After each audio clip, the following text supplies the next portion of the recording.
नमस्कार दोस्तों, welcome to our channel. तो आज की इस वीडियो में हम पढ़ने वाले हैं class 9 economics chapter number 1 the story of village Palampur को आज हम पूरा डिटेल में समझेंगे, जिसके अंदर आप यह जानेंगे जो पालमपुर गांव की स्टोरी है ये किस टॉपिक पर है, इसको हम पूरा डिटेल में समझने वाले हैं। तो दूसरा टॉपिक है हमारा फैक्टर ऑफ प्रोडक्शन। जो फैक्टर ऑफ प्रोडक्शन है, किसी भी चीज का प्रोडक्शन करने के लिए हमें किन किन फैक्टर्स की जरूरत होती है, किन किन चीजों की जरूरत होती है। तीसरा टॉपिक है हमारा फार्मिंग इन पालमपुर। पालमपुर गांव के लोग हैं, वो ज्यादातर लोग क्या करते हैं, फार्मिंग करते हैं। और चौथा टॉपिक है मॉडर्न फार्मिंग मेथड्स।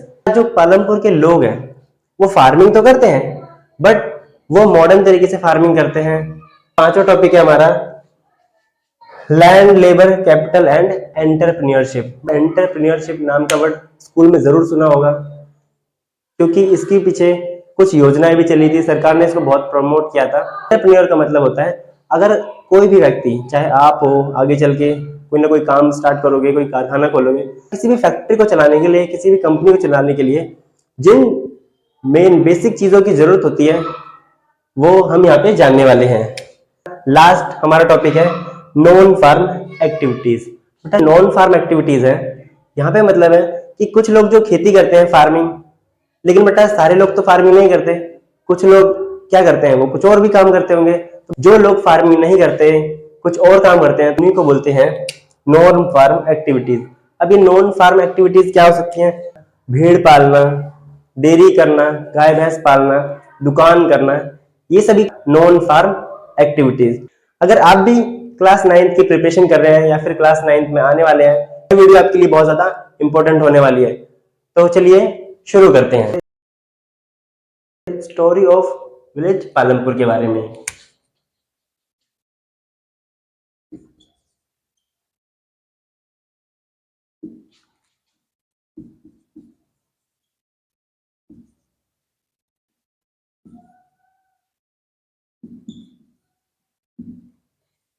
ये जो पालमपुर गांव है, सबसे पहले गांव के बारे में जानना बहुत ज्यादा जरूरी है, क्योंकि बेटा जब आपको यही नहीं पता होगा कि पालमपुर ये गांव है कि क्या है, तो आपको पूरा चैप्टर ही समझ नहीं आएगा। कि ये जो जैसा कि चैप्टर का नाम है the story of village Palampur, same गांव का नाम है पालमपुर, उसकी ये पूरी स्टोरी है जो हम इस वीडियो में पढ़ने वाले हैं।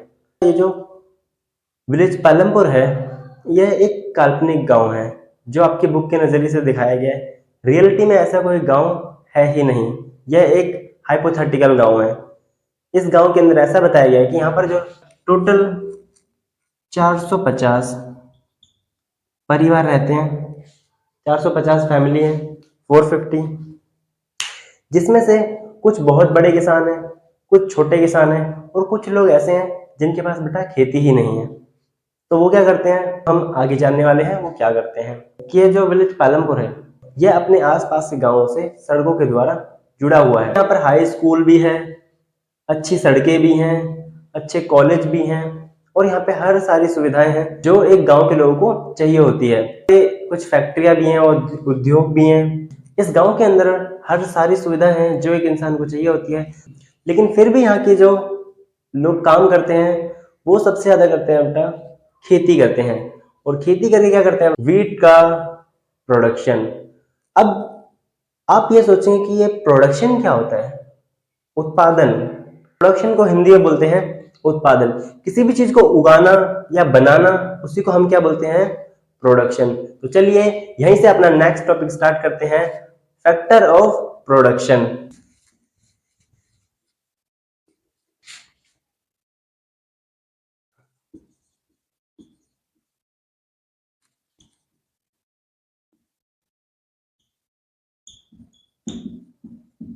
प्रोडक्शन का मतलब होता है किसी भी चीज को उगाना या फिर बनाना, उसी को हम क्या बोलते हैं, प्रोडक्शन करना। प्रोडक्शन को हिंदी में उत्पादन। किसी भी चीज का उत्पादन करने के लिए, किसी भी चीज को बनाने के लिए हमें कुछ बेसिक चीजों की जरूरत होती है, जिसमें सबसे पहले लैंड, दूसरा होता है बेटा लेबर, तीसरा होता है कैपिटल, और चौथा होता है एंटरप्रेन्योर। अब इन सब चीजों को चलिए डिटेल में समझने के लिए बोर्ड पे आते हैं। सबसे पहले क्या चाहिए होती है हमें, लैंड। फॉर एग्जाम्पल यहाँ पे आप इसको डायरेक्ट नहीं समझ सकते, हम आपको एक एग्जाम्पल से समझाते हैं।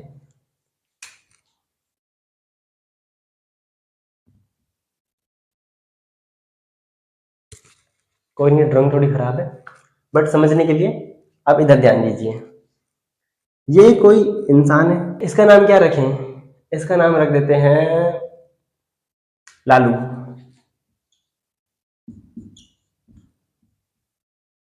यह लालू है। लालू जो है वो कुछ प्रोडक्शन करने का सोच रहा है। इसको ऐसा लग रहा है कि यार मुझे किसी ना किसी चीज का उत्पादन करना चाहिए या फिर किसी चीज को बनाना चाहिए।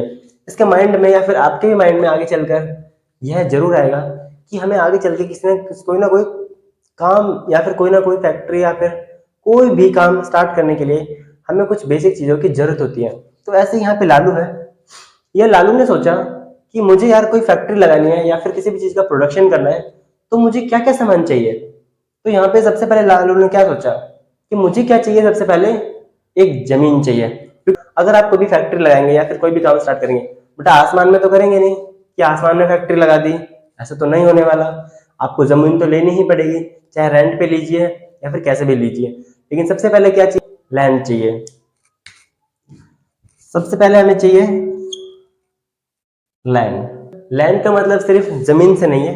लैंड कहाँ पे लोगे बेटा? बंजर इलाके में नहीं, जहां पर पानी हो, बिजली हो, सुख सुविधाएं हो, वहीं पे तो लैंड लोगे। तो सबसे पहले क्या चाहिए हमें बेटा? लैंड चाहिए। अब ये जो लालू था, इसने सोचा जमीन तो मैंने ले ली, अब दूसरा ये जो लालू है ये अपनी फैक्ट्री में खुद थोड़ी काम करेगा या फिर अपने खेतों में खुद थोड़ी काम करेगा। इसको कुछ और लोगों की जरूरत है। तो ये क्या करेगा? यार मैं कुछ मजदूर रख लेता हूँ जो मेरे साथ काम करेंगे, जिससे काम जल्दी होगा और प्रोडक्शन ज्यादा होगा। सेम फैक्ट्री में भी ऐसा ही होता है, जो मालिक है वही सारा काम थोड़ी ना करता बेटा, वो लेबर को रखता है। लेबर क्या करती है? ज्यादा काम करती है। ज्यादा लेबर होगी उतना ज्यादा काम होगा, और इससे क्या होगा? प्रोडक्शन बढ़ेगा। प्रोडक्शन बढ़ेगा तो प्रॉफिट बढ़ेगा। सेम लालू का दिमाग। लालू ने भी क्या करा? कुछ लेबर रख ली। तो दूसरा क्या चाहिए? लेबर।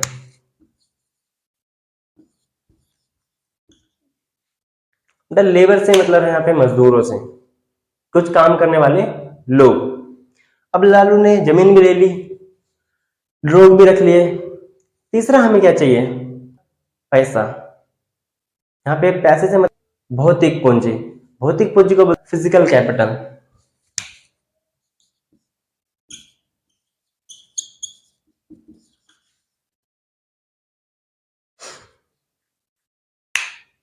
अब क्या चाहिए?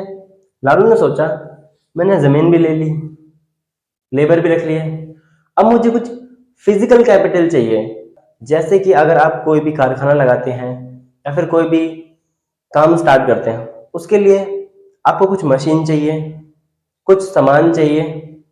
इसी को बोलते हैं फिजिकल कैपिटल। फिजिकल कैपिटल भी दो प्रकार की होती है, एक फिक्स कैपिटल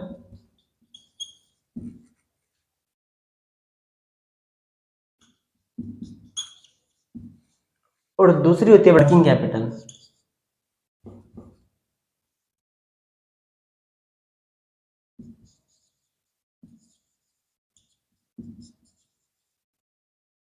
वर्किंग कैपिटल जो फिजिकल कैपिटल है, इसके भी टू टाइप्स हैं। एक होता है फिक्स कैपिटल, एक होता है वर्किंग कैपिटल। अब सर ये फिजिकल कैपिटल और वर्किंग कैपिटल क्या होता है? समझा रहा हूं, ध्यान दीजिए। देखिए, आप इसको समझ रहे हैं? आप खुद सोचिए कि आपने खुद फैक्ट्री लगाई है। आप ये इमेजिन कीजिए कि आपकी खुद कोई फैक्ट्री लगा रहे हो, आप खुद प्लानिंग कर रहे हो, आप कोई कारखाना खोल रहे हो और फैक्ट्री लगा रहे हो। अब खुद इमेजिन कीजिए, आपको सबसे पहले क्या चाहिए? लैंड चाहिए, जमीन ले ली। दूसरा, काम करने के लिए लोग चाहिए, लेबर भी रख ली। तीसरा, मतलब आपको कुछ मशीन चाहिए, कुछ रॉ मटेरियल चाहिए, सामान चाहिए। वही, अब यहाँ पे रुक जाइए। जो फिजिकल कैपिटल है ये टू टाइप्स की होती है, एक होती है फिक्स कैपिटल और एक होती है वर्किंग कैपिटल। अब आप यहाँ ध्यान दीजिए, आपने अपनी फैक्ट्री खोली या कोई भी काम स्टार्ट किया, उसके अंदर आप कुछ मशीन लगाओगे या फिर कुछ ऐसी चीज लेके आओगे, जैसे फैन हो गया, टेबल हो गई, चेयर हो गई, मशीन हो गई। ये सभी फिक्स कैपिटल का पार्ट है। कैसे? अगर आप एक बार कोई मशीन ले आए तो क्या अगले साल फिर से लेके आओगे? नहीं। अगर आप कोई एक बार चेयर ले आए या फिर आपने कोई फैन लगाया तो क्या आप 1 महीने बाद, 4 महीने बाद या 1 साल बाद दोबारा लेके आओगे? नहीं बेटा, नहीं। फिक्स कैपिटल हम उनको बोलते हैं जिनको अगर हम एक बार लगा देते हैं, जिन पे हम एक बार पैसा खर्च कर देते हैं, तो आने वाले 5 सालों में या 10 सालों में हमें उन चीजों पर दोबारा पैसा खर्च करने की जरूरत नहीं है। ऐसी वस्तु को हम बोलते हैं फिक्स कैपिटल।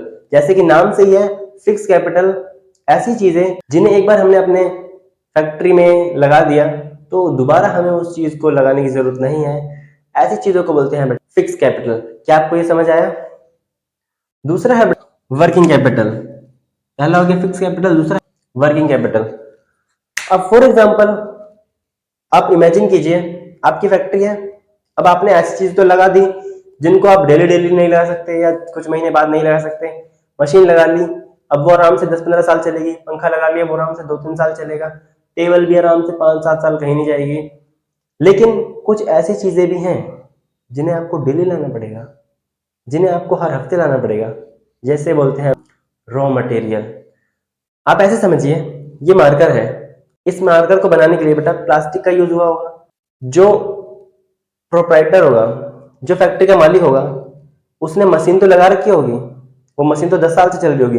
लेकिन क्या ये जो प्लास्टिक है, इसको प्लास्टिक को परचेज करता होगा, कहीं ना कहीं से खरीदता होगा। और ऐसा तो है नहीं उसने एक बार ही प्लास्टिक मंगा लिया तो आने वाले 10-15 साल तक दोबारा मंगाने की जरूरत नहीं है। यही समझना है, यही समझना है। वर्किंग कैपिटल हम उसको बोलते हैं जिन चीजों को हमें बार बार मंगाना पड़ता है। जैसे ये मार्कर बनाने के लिए प्लास्टिक, प्लास्टिक का दाना, उस दाने को मंगाने के लिए क्या एक बार दाना खत्म हो जाएगा तो क्या दोबारा नहीं आएगा? आएगा। एक हफ्ते में खत्म हो जाएगा, एक हफ्ते बाद मंगाना पड़ेगा। 1 महीने में खत्म हो जाएगा, 1 महीने बाद मंगाना पड़ेगा।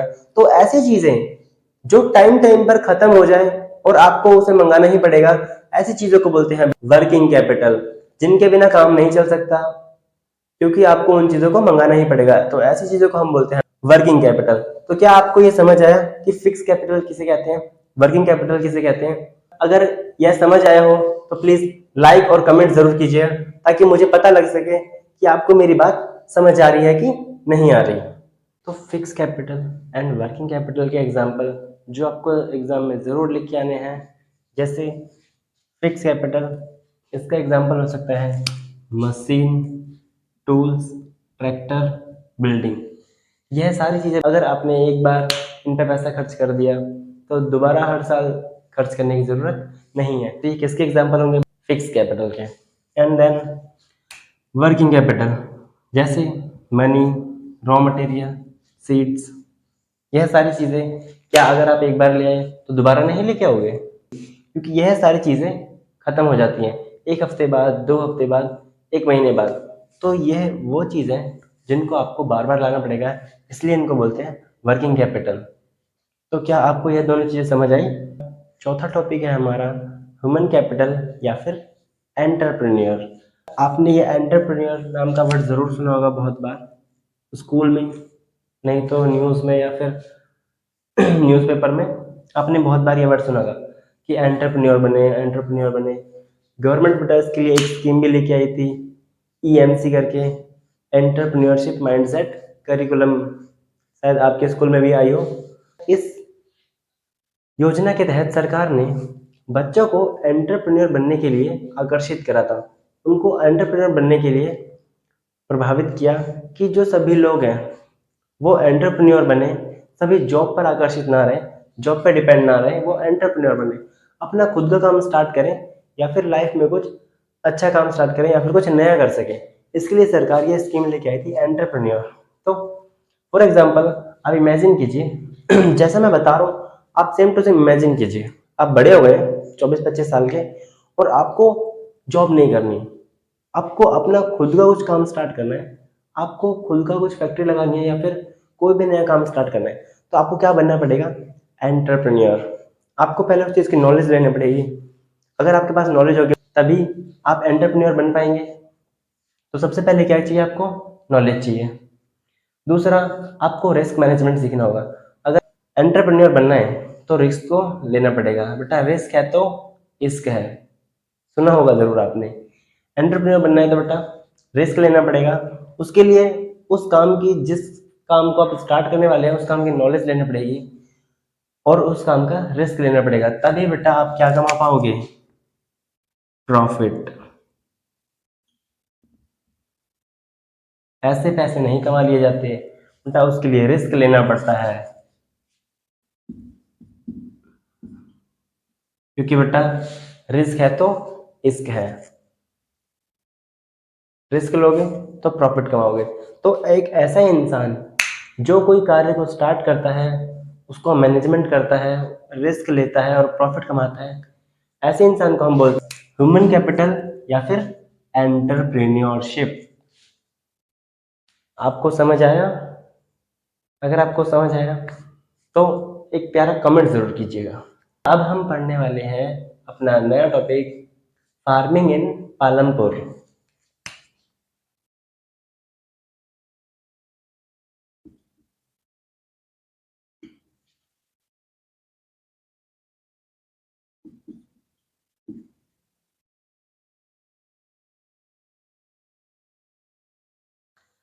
फार्मिंग इन पालमपुर के अंदर हम यह पढ़ने वाले हैं जो पालमपुर गांव के लोग हैं, वो यहाँ पर सभी लोग क्या करते हैं, पालमपुर गांव की जो मेन एक्टिविटी है वो फार्मिंग ही है।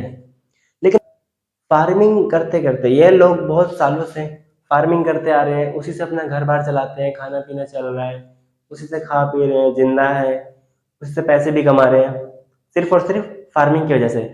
लेकिन आगे चल के एक दिक्कत हो गई।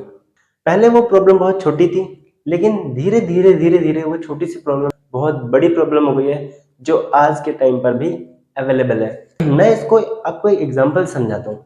अब इधर ध्यान दीजिए, यह कोई खेत है,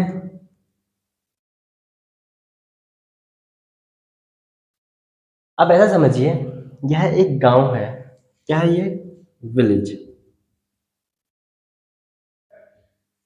जहां पर 100 लोग रहते हैं।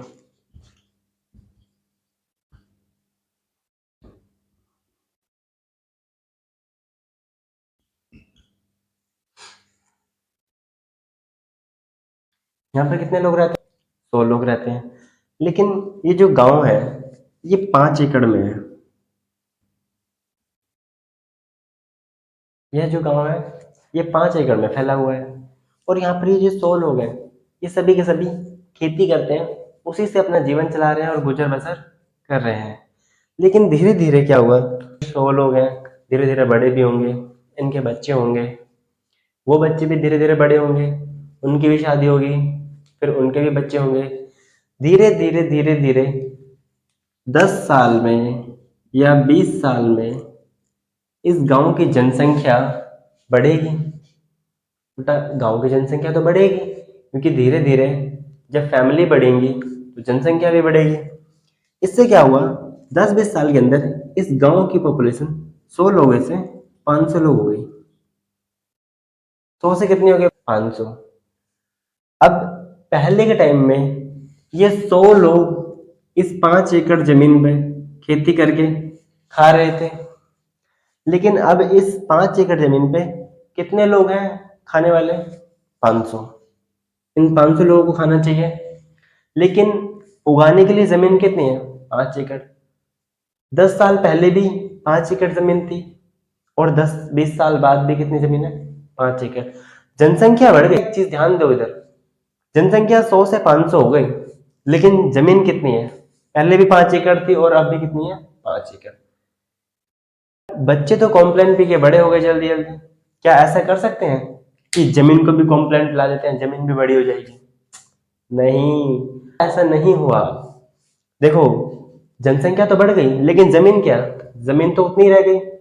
प्रोडक्शन तो जितना गेहूं पहले उग रहा था, गेहूं तो अभी भी उतना है, लेकिन डिमांड क्या हो गई बेटा? डिमांड बढ़ गई और उसकी सप्लाई क्या हो गई? कम हो गई। जिस हिसाब से गेहूं की, चावल की, खाने की डिमांड बढ़ी है, लेकिन उसकी सप्लाई कितनी है? सप्लाई कम हो गई। सप्लाई उतनी की उतनी है, खेत जगह उतनी है, बस लोग बढ़ रहे हैं। तो इससे क्या हुआ, आप अब आपको समझ आएगा कि जो पालमपुर गांव है उसके अंदर जमीन तो लिमिटेड है, लेकिन धीरे धीरे जो लोगों की संख्या है वो क्या हो रही है, धीरे धीरे बढ़ रही है, जिससे यहाँ पर क्या हुआ कि लोगों को प्रॉब्लम फेस करनी पड़ी। किस चीज की? खाने की। हर किसी को भोजन नहीं मिल पा रहा था। इस समस्या को सुलझाने के लिए यहाँ के लोगों ने क्या किया, एक नया तरीका निकाला जिसका नाम है मल्टी क्रॉपिंग सिस्टम। बहुविध फसल प्रणाली का इस्तेमाल किया गया है पालमपुर गांव के अंदर इस समस्या को सुलझाने के लिए। अब इस प्रणाली के अंदर क्या होता है, मल्टी क्रॉपिंग सिस्टम क्या होती है, ये ध्यान से सुनिए। यह खेत है, इसको भी ध्यान से समझिए, कोई बात नहीं, बहुत रिलैक्स होके, बेटा 10 मिनट लगे 20 मिनट लगे, समझना इंपॉर्टेंट है। सिर्फ चैप्टर देख लेने से और रट लेने से कुछ नहीं होता। जब तक आपको समझ में नहीं आएगा आप लिख कर क्या होंगे। जब बेटा समझ में ही नहीं आएगा फिर बेटा पढ़ाई करने का फायदा ही क्या। तो समझना इंपॉर्टेंट है। अगर आपका कॉन्सेप्ट क्लियर रहेगा तो आंसर बेटा आप खुद लिख के आ जाओगे, लेकिन अगर आपका कॉन्सेप्ट ही क्लियर नहीं होगा तो बेटा आप कितना भी पढ़ लीजिए आप लिख कर ही नहीं आ पाओगे। तो आप सबसे पहले इधर समझिए, जमीन तो उतनी ही है, लोग बढ़ गए। अगर उन्हें फसल का प्रोडक्शन बढ़ाना है तो उन्हें एक साल के अंदर ही कम से कम 3 से 4 बार फसलें उगानी पड़ेंगी, जिससे कि हर किसी को खाना मिल पाए, भोजन मिल पाए। तो इसी सिस्टम को अब ये कैसे होगा, आपने सुना होगा रबी फसल, खरीफ फसल, जायद एंड उसके अलावा जैसे शुगर केन हो गया और अदर फसल्स हो गई, वो टाइम टाइम पर सीजन के अकॉर्डिंग उगाने लगे, जिससे एक ही साल के अंदर बहुत सादा फसलें उगाने को ही मिलती। मल्टी क्रॉपिंग सिस्टम, बहुविध फसल प्रणाली। और आने वाली वीडियो में अब जो इससे नेक्स्ट वीडियो आएगी उसमें हम इस मल्टी क्रॉपिंग सिस्टम को डिटेल में समझने वाले हैं, तो बिल्कुल भी वीडियो को मिस ना करें।